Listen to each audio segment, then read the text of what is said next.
Vandeham Sri Guru. The following is a class on the Nectar of Devotion, given by His Divine Grace, A.C. Bhaktivedanta Swami Prabhupada, recorded on the 9th of November 1972 in Vrindavan, India.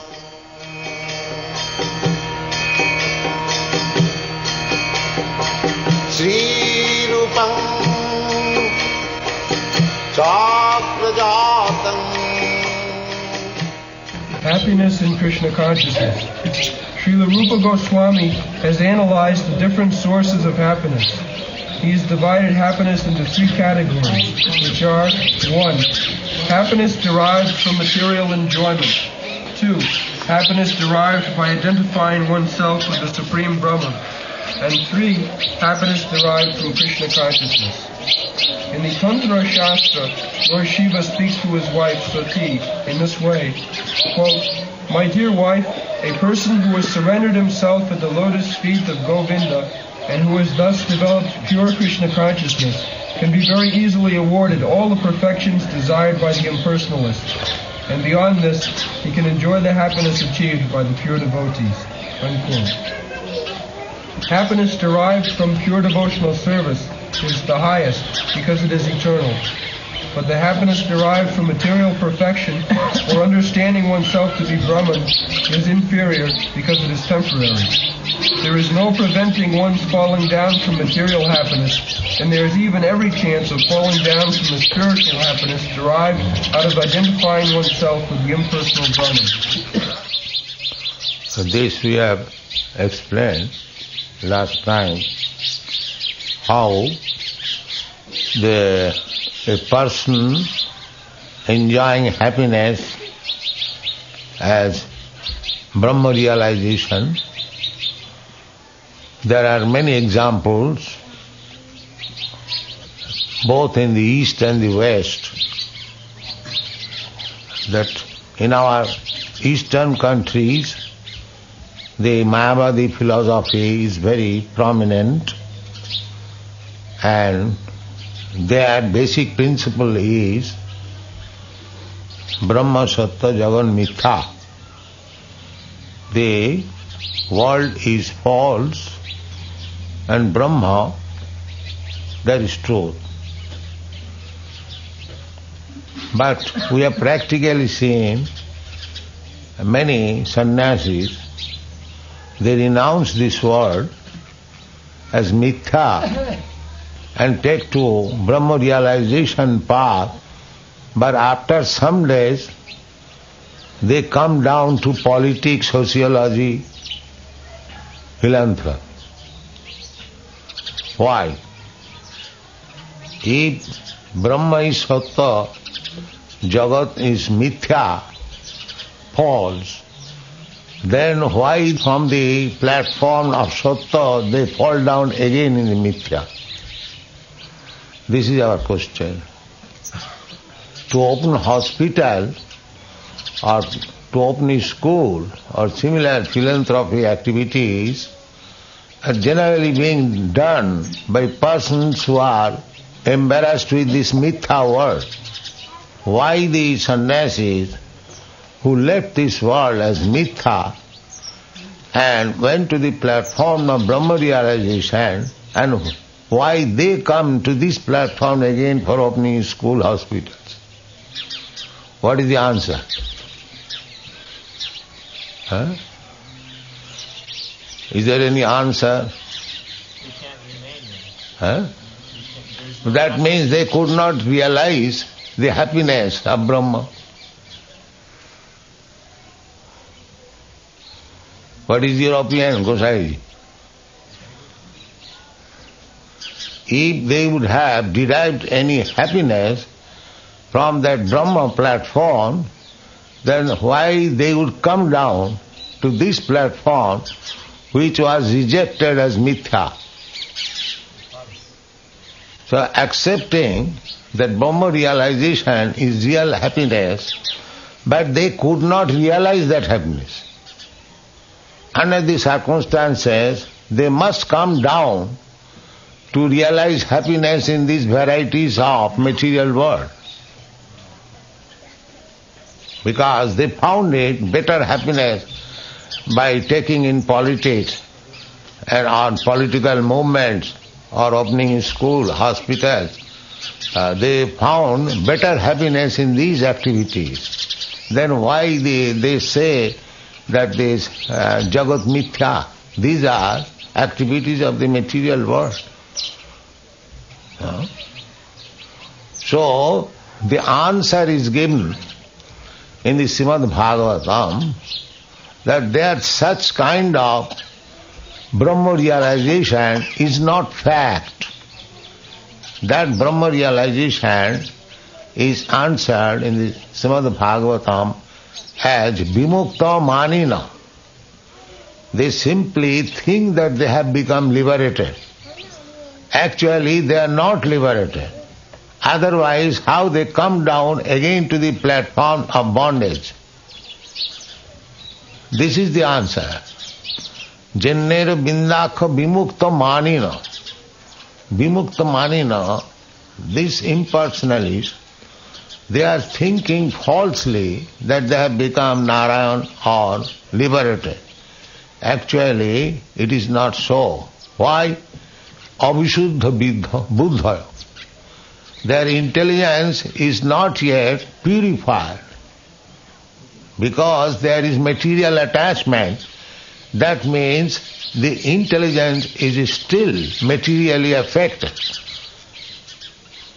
Otherwise, how they should be materially inclined and come to the material platform? The answer is Avisuddha buddha. The intelligence is not yet purified. Why it is not purified? That is also explained. Arujya krichena parang padam.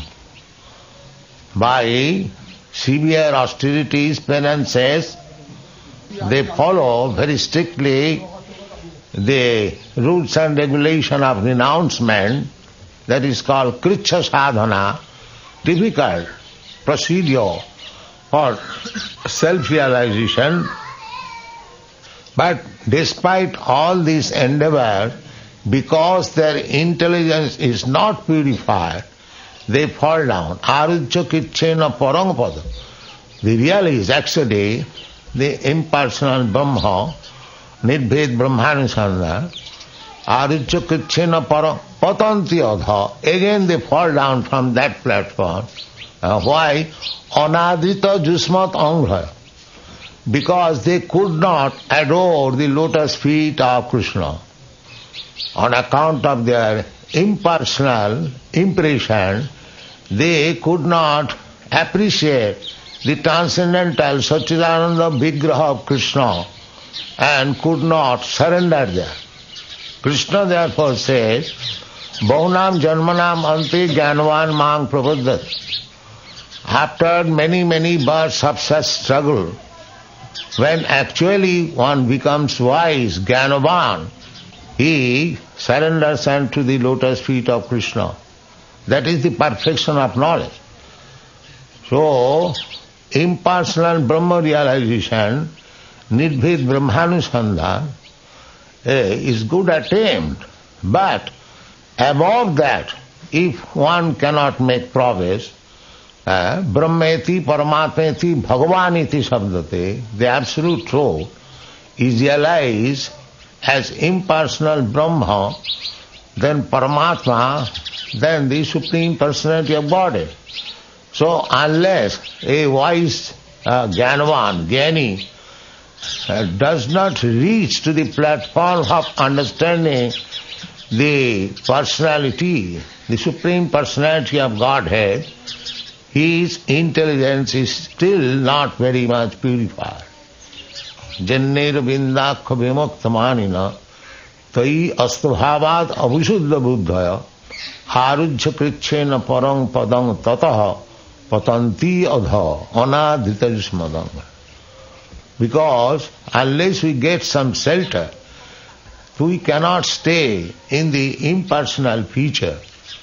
Just like yesterday I spoke, that you may go very high on your Sputnik or your plane, but if you don't get any shelter in some planet, then you have to come back again on this planet. That is actually your experience.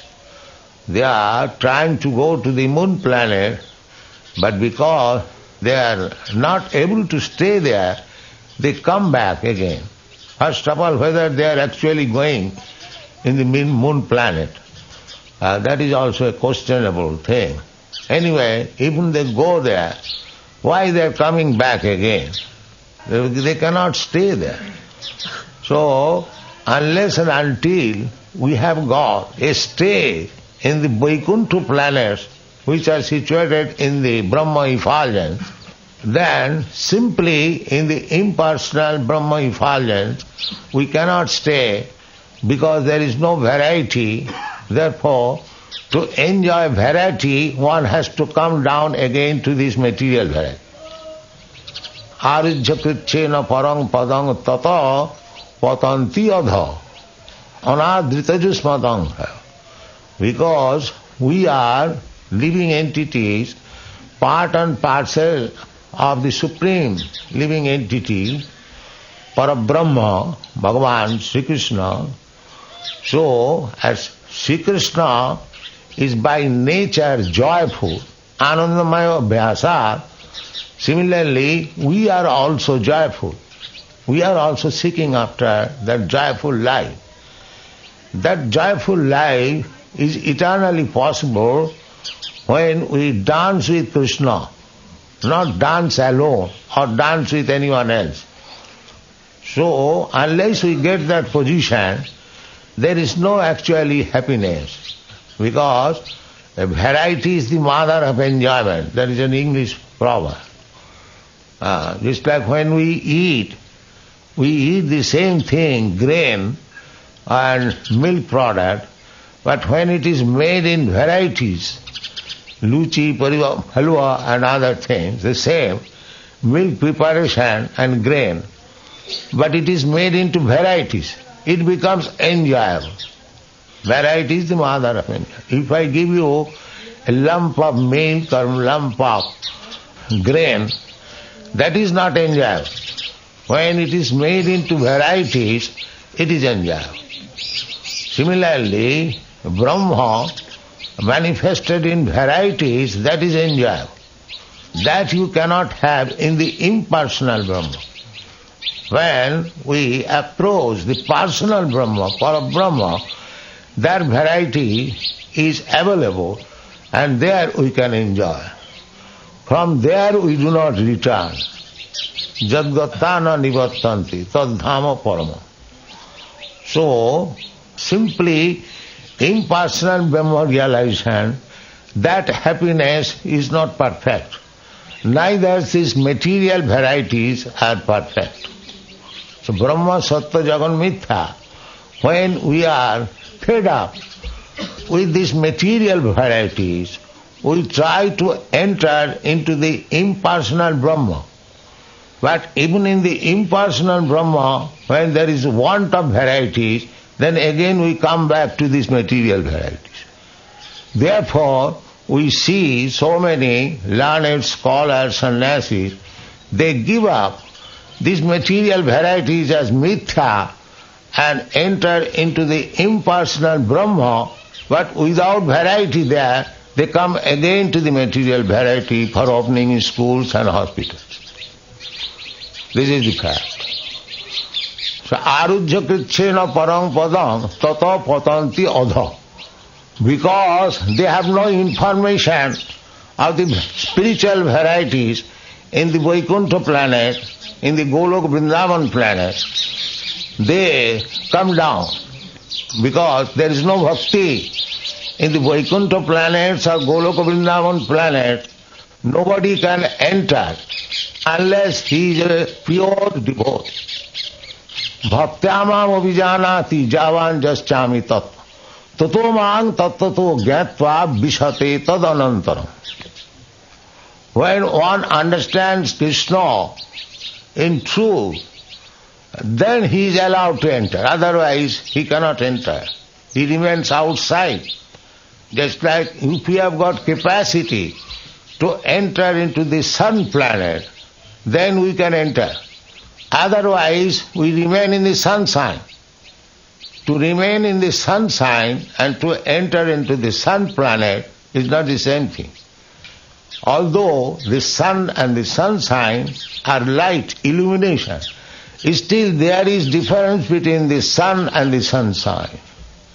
Similarly, impersonal Brahma effulgence and Vaikuntha planet, both of them absolute, but still Brahma effulgence and entering into the Vaikuntha planets or Goloka Vrindavan planets are not the same. Or in other words, those who are not devotees but impersonalists, they can stay outside the Vaikuntha planet in the Brahma effulgence, but they cannot enter into the Vaikuntha planet. Anadita Jusmatangra, because they have not adored or glorified the lotus feet of the Lord. They are not allowed into the Golok Vrindavan or Vaikuntha planet. And they cannot remain perpetually in the impersonal Brahma effulgence. They come down again to these material varieties. Arujjakritchena parang padang tata patanti adha. They cannot go upwards. They come down. That we have practically seen. All big Swamis, all Vedantis. But they could not find. Even big Swamis, they are now taking to Bhagavad and other Vaishnava literature at the present moment. Because their own literature is finished. How long they will simply call for Brahma. Unless they come to Krishna, there is no varieties of enjoyment. Therefore here it is said that there is no one. No preventing one's falling down from material happiness. And there's every chance of falling down from the spiritual happiness derived out of identifying oneself to the impersonal. So every chance of falling down from the spiritual happiness. That spiritual happiness, nirbhed brahmanusandhan, nirbhed, without any distinction. And that is not real Brahma happiness.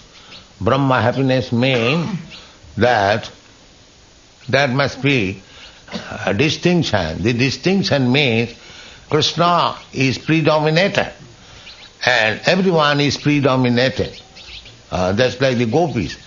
Krishna is the predominator and the gopis and all the inhabitants of Vrindavan, Nanda Maharaj, Yashoda, and the cowherd boys, servants, trees, plants, flowers, water, animals, cows, everyone is predominated. Krishna is only predominator. That is real happiness. Whenever there is any trouble in Vrindavan, they approach the predominator and immediately the predominator takes care and they are happy. This is Vrindavan life. As soon as there are torrents of rain, all the inhabitants of Vrindavan, they approach Krishna to give them protection, and Krishna immediately gave them protection by lifting Govardhan hill. So they were confident that Krishna is there. They did not know Krishna as God. They simply loved Krishna and they were confident that so long Krishna is there, we are happy, we are out of danger. That is the conviction of the Vrindavan Vasi. They simply concentrate on Krishna. So, from that standard of happiness, nobody falls down. But other spiritual happiness derived from impersonal Brahma effulgence or localized Paramatma connection, because that is not complete connection, complete relationship with the Supreme Brahma, partial, Sat-Chit Ananda, because unless we approach the personality of Godhead, there is no question of Ananda. You can achieve partially Sat portion, you can achieve partially Chit portion, Sat Chit. But unless you come to the platform Ananda, the real Ananda is with Krishna in the Goloka Vrindavan. So there is chance of falling down. One who does not endeavor to approach this platform of Anandamaya Abhyasa, where everything is simply Ananda. Even the birds and beasts and the flowers and the water, they are also enjoying that blissfulness. So that is required. Kritapunna Punya. As Sukadeva Goswami said about the cowherd boy, Kritapunna Punya. Sadhang Vijarahu Kritapunna Punya. Ittang Brahma Sukhanubhutya. Dasangatanang Paradaivatena. Maya Sitanang Paradarakina. Sadhang Vijarahu Kritapunna Punya.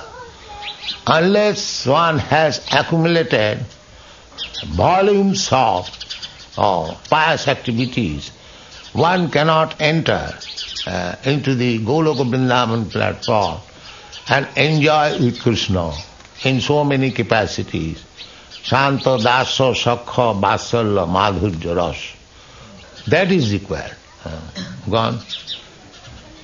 It has been seen that great Mayavadi or impersonalist sannyasis, very highly educated and almost realized souls, may sometimes take to political activities or to social welfare activities.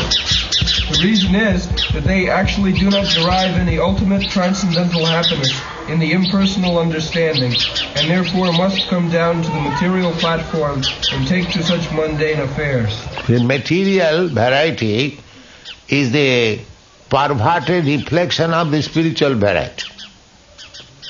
As it is described in the Bhagavad Gita, 15th chapter, Urdhamulam Adhosakha. This tree, this material world, compared with a Asatha Brikha, the root is upwards and the branches and leaves are downwards. Why? Because it is reflection, chaya or maya.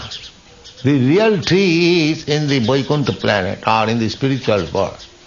It is only simply a reflection, just like a tree standing on the bank of reservoir of water, on the bank of a lake or a river, you'll see the tree is reflected downwards. So this description in the 15th chapter of this material world, downwards, urdhamula adhosakha, means this is only a perverted reflection of the spiritual world. The real tree is in the spiritual world. The other day, who was asking about this question? Some of our urdhamula adhosakha, who was asking me? Oh, Gopal, he is not here. All right. So, adhosakha urdhamulam, this means this material, all the varieties, here is also representation of Shanta Ras, Dasa Ras, Sakha Ras, Madhurya Ras, Vatsalya Ras. Here is also the reflection. We see, just like we are sitting on this ground, underneath the tree. This is, the earth is serving us in Shanta Ras. Similarly, we have got our servants, that is Dasa Ras. We have got our friends, that is Sakha Ras. We have got our parents, that is Vatsalya Ras.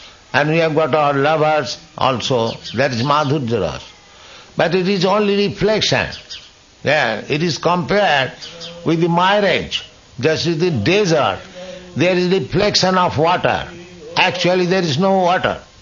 Similarly, all this perverted reflection of Shantaras, Dasaras, Sakharas, this is just like mirage. It is simply a reflection.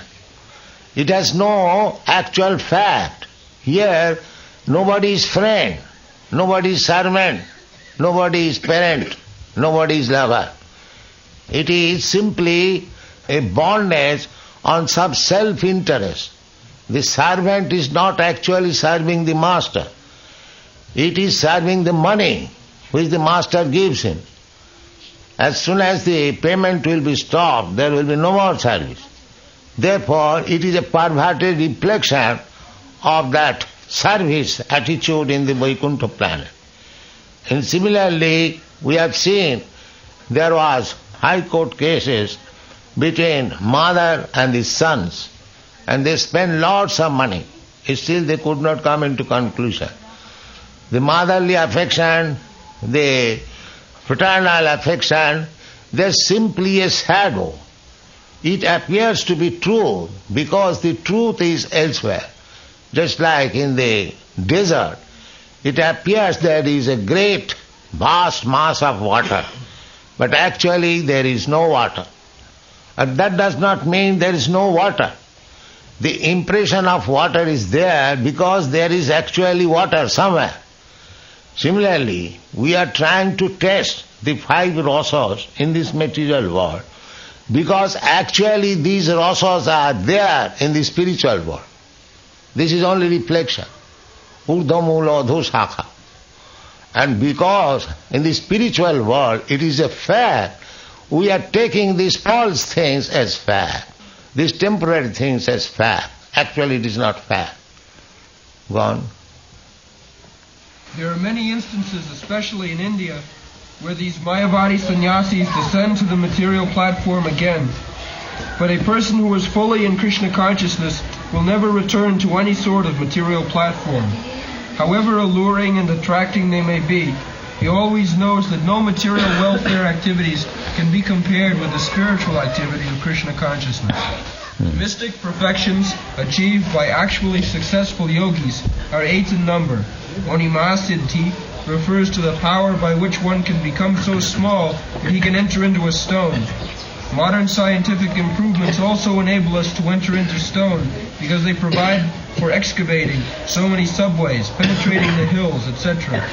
So Onima Siddhi, the mystic perfection of trying to enter into stone, has also been achieved by material science. Similarly, all of the yoga siddhis, or perfections, are material arts. The yoga siddhis, they are simply material arts. Just like one example is given, that Anima Siddhi. Anima Siddhi means to enter into the stone. So, we see in the Western countries, they are boring big hills and entering in the stone. So, that Anima Siddhi is being possible, is made possible by modern scientific researches. So all these siddhis, Ashta Siddhi, Anima, Laghima, Prapti, Prakama, Ishita, Vashita, these all siddhis are material. They are not spiritual. But people do not know what is spiritual perfection. They become amazed by seeing some magic by these yogic arts. They are simply material arts. What? For example, in one yoga city there is development of the power to become so light that one can float in the air or on water. That is also being performed by modern scientists. They are flying in the air, they are floating on the surface of the water, and they are traveling under the water. After comparing all these mystic yoga siddhis to materialistic perfections, it is found that the material scientists try for the same perfections. So actually there is no difference between mystic perfection and materialistic perfection. A German scholar once said that the so-called yoga perfections have already been achieved by the modern scientists, and so he was not concerned with them. He intelligently went to India to learn how he could understand his eternal relationship with the Supreme Lord by means of Bhakti Yoga, devotional service. So therefore Bhakti Yoga is the greatest science. Other things, the yogic perfection, can be achieved by the materialist scientist. So, that is not very great art. The greatest art to learn is how to learn Bhakti Yoga and understand Krishna. Bhaktya mam avijanat. Evam prasanna manaso bhagavad bhakti yogata bhagavad tattva vijnanam mukta sangasya jayate. When one is freed from material contamination, then one can understand the science of Bhakti Yoga. So, somewhere or other, if we try to understand Bhakti Yoga That is the greatest science to learn. If you actually want to learn something greatest in the scientific world, that is Bhakti Yoga. Go on. Of course, in the categories of mystic perfection, there are certain processes which the material scientists have not yet been able to develop. For instance, a mystic yogi can enter into the sun planet simply by using the rays of the sunshine. This perfection is called Lakhima. Similarly, a yogi can touch the moon with his finger. Though the modern astronauts go to the moon with the help of spaceships, they undergo many difficulties, whereas a person with mystic perfection can extend his hand and touch the moon with his finger. This siddhi is called prapti, or acquisition. With this prapti siddhi, the perfect mystic yogi can not only touch the moon planet, but he can extend his hand everywhere and take whatever he likes. He may be sitting thousands of miles away from a certain place, and, if he likes, he can take fruit from a garden there. This is called prapti siddhi. The modern scientists have manufactured nuclear weapons with which they can destroy an insignificant part of this planet. But by the yoga siddhi known as Ishita, one can create and destroy an entire planet simply at will. Another perfection is called Vashita, and by this perfection, one can bring anyone under his control. This is a kind of hypnotism which is almost irresistible. Sometimes it is found that a yogi who may have attained a little perfection in his Vashita mystic power comes out among the people and speaks all sort of nonsense, controls their minds, exploits them, takes their money, and then goes away. There is another mystic perfection which is known as prakamya, or magic. By this prakamya power, one can achieve anything he likes. For example, one can make water enter into his eye and then again come out from within the eye. Simply by his will he can perform such wonderful activities. The highest perfection of mystic power is called kama vipaka. This is also magic, but whereas the prakamya power acts to create wonderful effects within the scope of nature, kama vasayata permits one to contradict nature, in other words, to do the impossible. Of course, one can achieve great amounts of temporary happiness by achieving such yogic materialistic perfection. Krishna is called Yogeshwara. He is also the master of all yogic mystic power. Therefore, a bhakta, a true devotee of Krishna, he does not endeavor personally to achieve all these yogic mystic power. He depends on Krishna, and if there is necessity of exhibiting some yogic power, Krishna will show, Krishna will exhibit. Jatra Yogeshwara Hari. So, although Arjuna did not manifest any yogic power, but by Krishna's grace, everything was so wonderfully performed in the battle of Kurukshetra. Otherwise, Arjuna was an insignificant warrior in front of Bhishma, Karna, Dronacharya. This is admitted by Maharaj Parikshit, that it is simply by the grace of Krishna that his grandfather came out victorious in front of Bhishma, Karna, Dronacharya and similar great heroes. So, if any heroic action has to be shown, the devotee does not endeavor separately for showing such heroic manifestation, because it depends on Krishna. If there is need, then Krishna will show. Nimitta matra bhavasabhasati.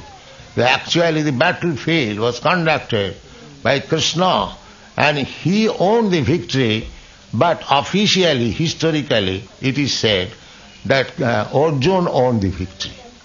So a devotee does not require to acquire all the talents how to own victory. Krishna will do that business.